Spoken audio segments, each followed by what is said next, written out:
அஸ்ஸலாமு அலைக்கும் வரஹ்மத்துல்லாஹி வபரகாத்துஹு. சஹீஹ் புகாரி 30 அத்தியாயம் 2 ஈமான் எனும் இறை நம்பிக்கையின் தொடர்ச்சி.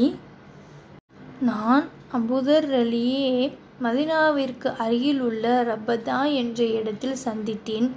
அப்போது அவரின் மீது ஒரு ஜோடி ஆடையும் அவ்வாறே அவரின் அடிமை மீது ஒரு ஜோடி ஆடையும் கிடப்பதை நான் கண்டேன்.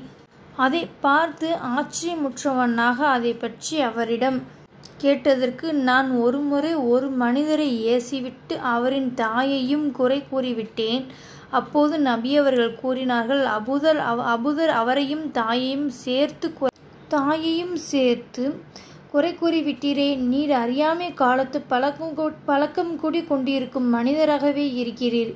உங்களுடைய அடிமைகள் உங்களின் சகோதரர்களாவார்கள். அல்லாஹ்தான் அவர்களை உங்கள் அதிகாரத்தின் கீழ் வைத்திருக்கிறான். எனவே ஒருவரின் சகோதரன் அவர் அதிகாரத்தின் கீழ் இருந்தால் அவர்தாம் உண்பதிலிருந்து அவருக்கு புசிக்க கொடுக்கட்டும், தாம் உடுத்துவதிலிருந்தும் அவருக்கு கொடுக்கட்டும்.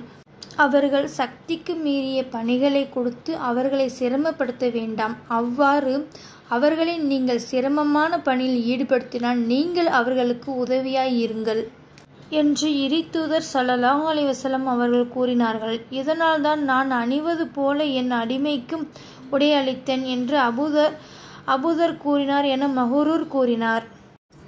இன்ஷா அல்லாஹ் இன்று சொன்ன ஹதீஸ் உங்களுக்கு பிடிச்சிருந்துச்சுன்னா உங்கள் ஃப்ரெண்ட்ஸ் அண்ட் ஃபேமிலிக்கு ஷேர் பண்ணி விடுங்க.